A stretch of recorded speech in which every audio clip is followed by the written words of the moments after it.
Pour une troisième année de suite, les Saints sont all-in pour un Super Bowl.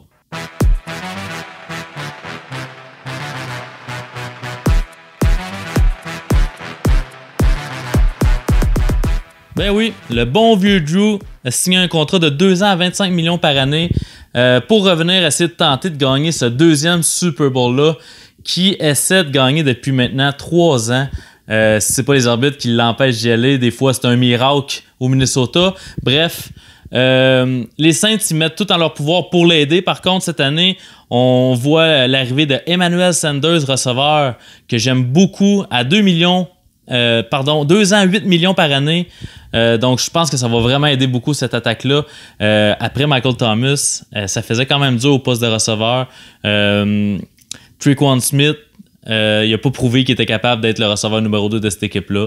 Donc, Sanders qui arrive, malgré son âge avancé de 32 ans, même si c'est brisé le talon d'Achille il y a 2 ans, il nous a prouvé qu'il était capable de revenir de ça. À cet âge-là, on était vraiment sceptiques. Donc, je pense que ça va aider beaucoup l'attaque des Saints.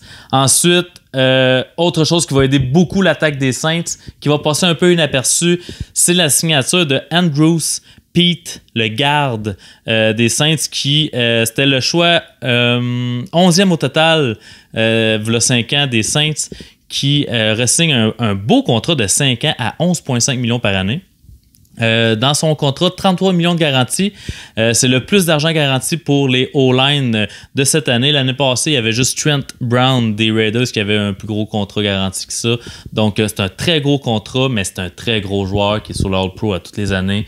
Donc, au poste de garde, ça va vraiment solidifier l'intérieur de cette O-line-là, qui était déjà solide. En fait, qui était déjà là. Donc, c'est vraiment... je trouve que c'est vraiment une signature très importante. Même s'il n'arrive pas d'ailleurs, le fait qu'il a eu la possibilité de partir aurait vraiment fait mal aux Saints. Donc, j'aime beaucoup cette signature-là. Je pense qu'elle est encore plus importante que l'arrivée d'Emmanuel Sanders dans cette attaque-là. Ensuite, au niveau de la défensive, 2 nouveaux safeties qui s'en viennent. En fait, Malcolm Jenkins, un ancien des Saints qui était aux Eagles depuis quelques années. Lui aussi en fin de carrière, mais quand même est capable de prouver. Il nous a prouvé en 2019 qu'il était encore capable de suivre la NFL, d'être un excellent safety, signé pour 4 ans. Ça, c'est long, par exemple. À 8 millions par année, c'est bien, mais 4 ans, je ne m'attends pas à ce qu'il finisse son contrat. Je pense qu'il va prendre sa retraite avant ça ou il sera plus capable de suivre. Donc, les Saints vont le couper peut-être dans 2 ou 3 ans. Bref, pour ce qui est du moment présent, pour les 2 années restant à Drew Brees, pour essayer d'aller gagner un Super Bowl, j'adore la signature, ça va faire du bien.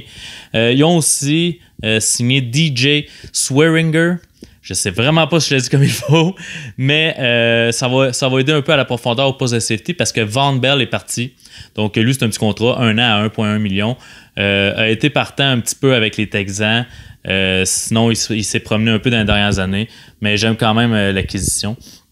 Et finalement, Taysom Hill, qui est un restricted free agent, désolé pour mon anglais, a été tender pour un first round. Ça, c'est quand même important. Ça veut dire que s'il y a une autre équipe qui offre un contrat et que les Saints se laissent partir, l'autre équipe devront leur donner un choix de première ronde pour un QB backup, un gadget player. Bref, ça n'arrivera pas. Donc, de cette façon-là, les Saints se sont assurés de le garder.